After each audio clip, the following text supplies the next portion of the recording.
اس کا ہر حرف علم کا دریا ہے، اور اس کے عجائبات قیامت تک ختم نہیں ہوں گے، قیامت تک ختم نہیں ہوں گے۔ حضرت علی رضی اللہ تعالیٰ عنہ پیارے پیغمبر صلی اللہ علیہ وسلم کی ایک بہت ہی مبارک حدیث نقل کرتے ہیں۔ فرمایا سمعت رسول اللہ صلی اللہ علیہ وسلم، میں نے پیارے پیغمبر صلی اللہ علیہ وسلم سے یہ بات سنی۔ کیا بات سنی؟ فرمایا حضور نے فرمایا ان قریب فتنہ آنے والا ہے۔ اللہ جل شانہ کے نبی نے، میرے اور آپ کے آقا نے اشارے فرمائے، اور خاص کر اس دور کے اندر جب فتنہ نہیں ہے بلکہ فتنے ہیں، فتنے نہیں ہیں بلکہ فتنوں کے بازار ہیں، فتنے نہیں ہیں بلکہ فتنوں کی آندیاں ہیں، فتنے نہیں ہیں بلکہ فتنوں کے طوفان ہیں، فتنوں کے طوفان ہیں۔ فتنے ایسے برس رہے ہیں کہ جیسے بارش برس رہی ہو، اور ایسے پھیل رہے ہیں جیسے جنگل کی آگ پھیل رہی ہو۔ طوفانوں کی صورت میں فتنے ہی فتنے، فتنے ہی فتنے۔ جب حضور نے فرمایا فتنہ آنے والا ہے تو میں نے عرض کیا بچنے کا طریقہ کیا؟ بچنے کا طریقہ کیا ہے؟ سوال تو یہ بھی ہونا چاہیے تھا اللہ کے نبی فتنے کی نشاندہی کریں، لیکن نشاندہی چونکہ رحمت عالم صلی اللہ علیہ وسلم نے دوسری احادیث میں نشاندہی کی ہوئی ہے، لیکن فوراً یہ پوچھ لیا اللہ کے نبی جو فتنہ آنے والا ہے اس سے بچنے کا طریقہ کیا ہے؟ تو پیارے پیغمبر صلی اللہ علیہ وسلم نے فرمایا اللہ کی کتاب، اللہ کی کتاب، قرآن حکیم اس فتنے سے بچنے کا مؤثر ترین طریقہ ہے۔ حضور نے فرمایا اس میں پچھلوں کا تذکرہ بھی ہے اور تمہارے بعد میں آنے والوں کا تذکرہ بھی، بعد میں آنے والوں کا تذکرہ بھی ہے۔ فرمایا یہ تمہارے درمیان حکم ہے، فیصلہ کن ہے، اور یہ سیدھا اور سچا فیصلہ کرتی ہے۔ یہ کوئی مذاق نہیں ہے،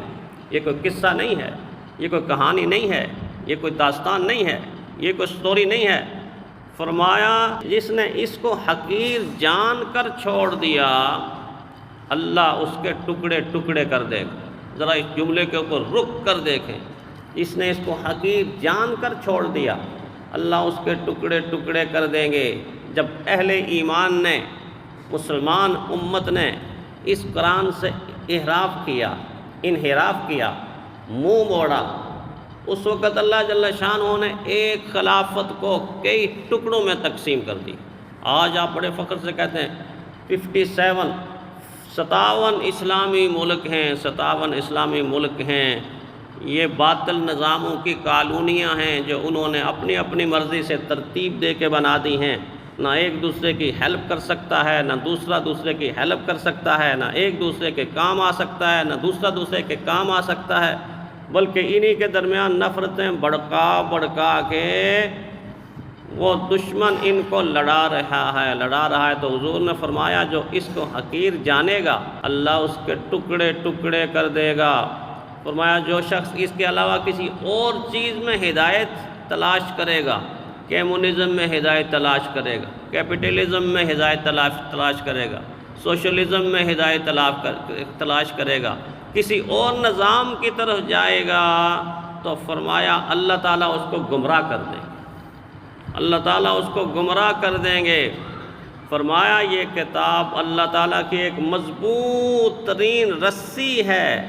یہی ذکر حکیم ہے، یہی صراط مستقیم، کیا یہی ذکر حکیم ہے،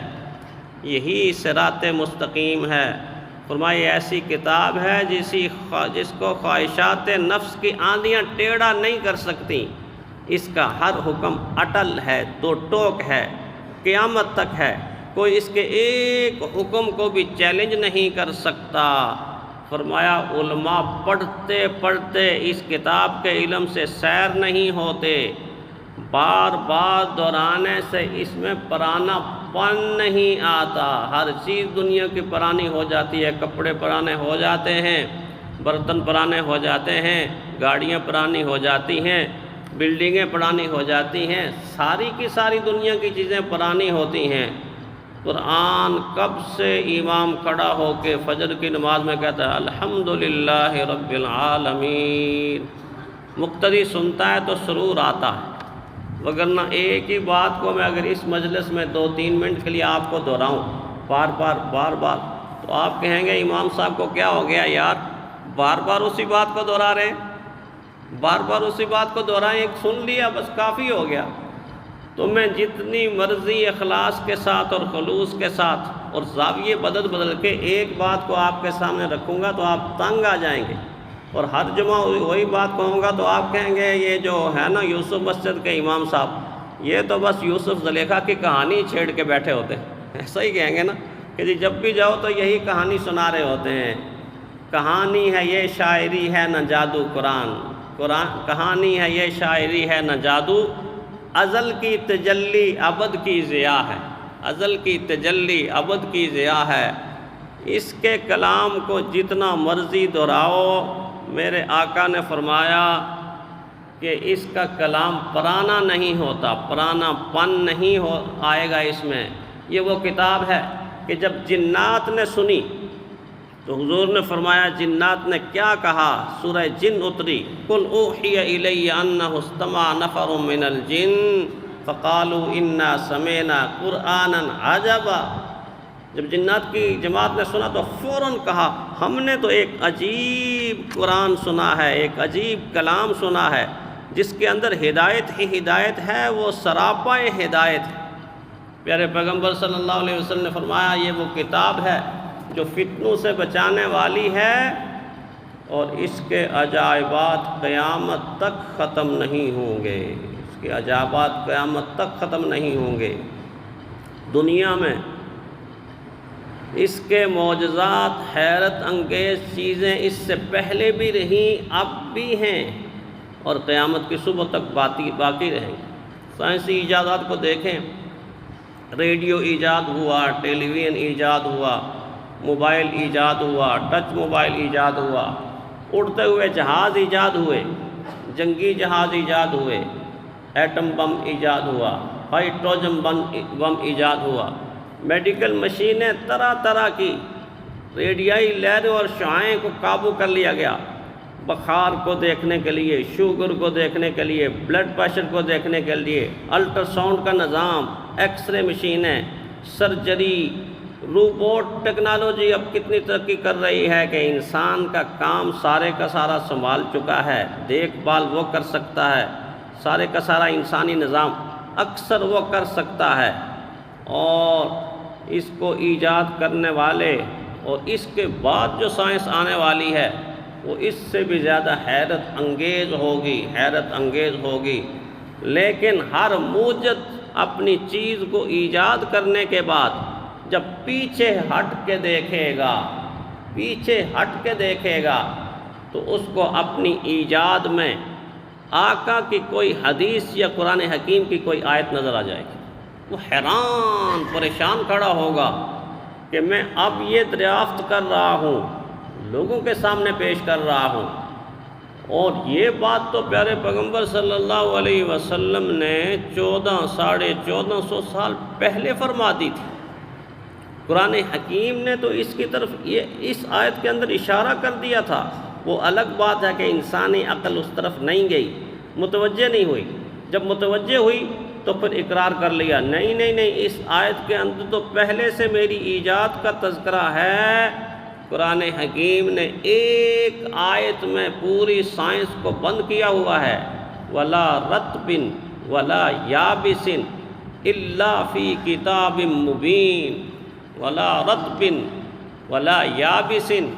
إِلَّا فِي كِتَابٍ مُبِينٍ۔ لوح محفوظ میں کوئی ایسی چیز نہیں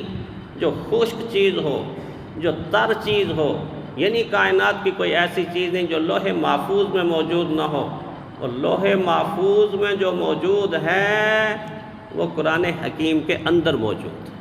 قرآن حکیم لوح محفوظ کا خلاصہ ہے، نچوڑ ہے، عرق ہے، مکھن ہے،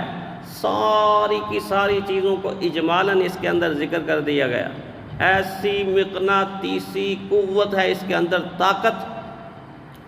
کہ آج بھی غیر مسلموں کے دلوں کو کھینچ کے ادھر لا رہی ہے۔ مسلمانوں کے اعمال غیر مسلموں کو اسلام سے دور کر رہے ہیں، مگر قرآن حکیم ہے کہ اس کی تاثیر غیر مسلموں کو اس زمانے کے اندر بھی 20 نام آپ کو ملیں گے کہ جن کے کفر کا تالا قرآن حکیم کی آیات کے ذریعے سے ٹوٹا۔ حبشی کے دل کا تالا ٹوٹا، بادشاہ مسلمان ہو گیا۔ حضرت عمر کے دل کا تالا ٹوٹا تو رہبر اور رہنما بن گئے۔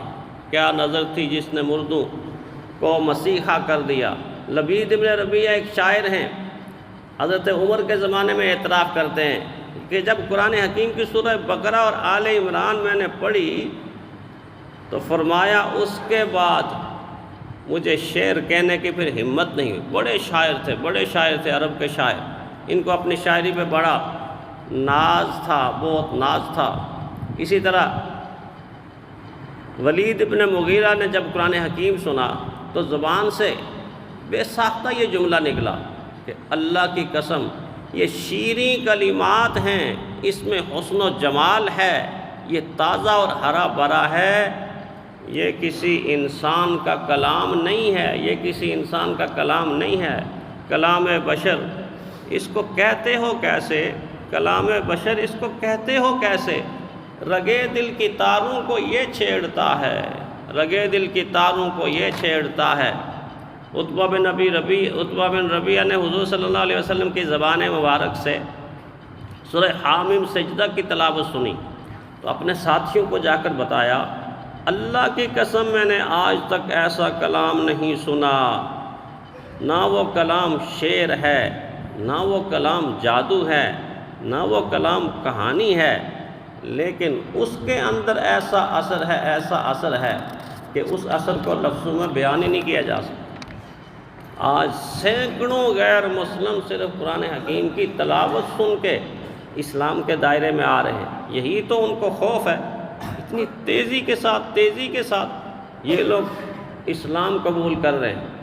مگر بڑی رکاوٹ یہ ہے کہ میں اور آپ آج کا مسلمان رکاوٹ بن گیا۔ حیرت کی بات یہ ہے کہ غیر مسلموں جیسے لوگوں کے دلوں کے کفر کے تالوں کو قرآن توڑنے کی طاقت رکھتا ہے،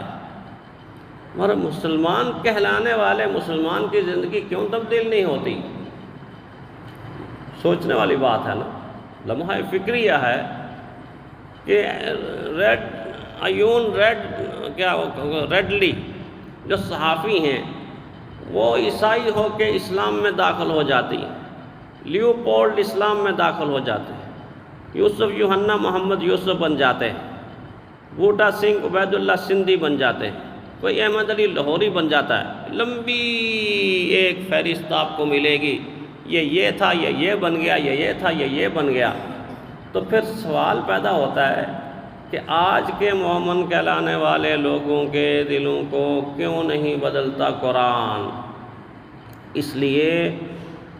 کہ غیر مسلم بدلنے کے لیے چل کر آتا ہے، جبکہ آج کا مسلمان کہلانے والا صرف نام کا مسلمان ہے، اسلام کی حقیقت سے ناآشنا، اسلام کی حقیقت سے ناآشنا ہے۔ آج کا مسلمان نام کے اعتبار سے مسلمان ہے، اکثریت کی بات کر رہا ہوں، رویے کے اعتبار سے اور معمولات کے اعتبار سے اس کے ہر رویے سے اور ہر عمل سے منافقت ٹپکتی ہے۔ آج رونا تو اسی کا ہے کہ قرآن نے ہم سے وفا کی ہے اور ہم نے قرآن سے وفا نہیں کی ہے۔ ہم نے قرآن حکیم کو گلیوں میں، بازاروں میں، چوکوں میں، چوراہوں میں، دفتروں میں رلایا ہے۔ رشوت لے لے کے دفتر والوں نے قرآن پاک کو رلایا ہے، اسکول والوں نے میوزک بجا بجا کے قرآن حکیم کو رلایا ہے، مارکیٹ والوں نے کم ناپ کر اور کم تول کر قرآن حکیم کو رلایا ہے، 2 نمبر مال بیچ کر قرآن حکیم کو رلایا ہے، عدالتوں کے ججوں نے منصب پر بیٹھ کر آفریں کر کے اور ظلم کا بازار گرم کر کے انصاف کا خون کیا۔ کل ہی ڈی ایچ اے کے ایک آدمی سے ملاقات ہو رہی تھی تو مجھے ملاقات میں بتانے لگے ایک کیس ہے، اس کیس میں جب عدالت میں گئے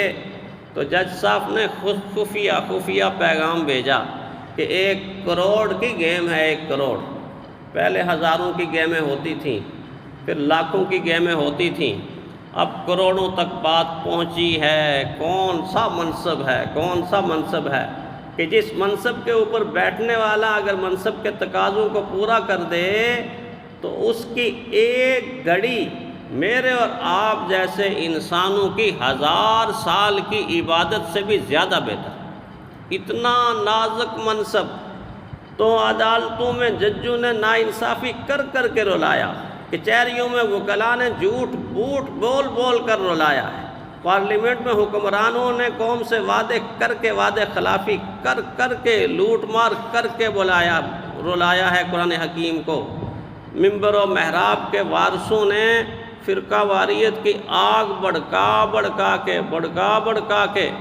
قرآن حکیم کو رلایا ہے، اور قرآن حکیم جب روتا ہے تو شکوہ کرتا ہے، ہیں مجھ سے محبت کے دعوے، قانون پہ راضی غیروں کے دستور کون سا چلتا ہے، منشور کون سا چلتا ہے، قانون کون سا چل رہا ہے، طریقے تمہارے کیا ہیں، رویے تمہارے کیا ہیں، راستے تمہارے کیا ہیں مجھ سے محبت کے دعوے، قانون پہ راضی غیروں کے، 1 بار ہنسایا جاتا ہوں 100 بار رلایا جاتا ہوں، 1 بار ہنسایا جاتا ہوں 100 بار رلایا جاتا ہوں۔ تو اتنی عظیم کتاب، جس کی چند باتیں میں نے آپ کے سامنے عرض کی ہیں، یہ ہمارے گھروں کے اندر موجود ہے، مسجدوں کے اندر موجود ہے، دفتروں کے اندر موجود ہے، حتیٰ کہ بعض گاڑیوں کے اندر موجود ہے۔ قرآن ہر جگہ موجود نظر آتا ہے، مگر اسلام کہیں پر بھی نظر نہیں آتا۔ ہمارے بدن کے اوپر، ہمارے اعمال کے اوپر، ہماری دکانوں میں، مکانوں میں،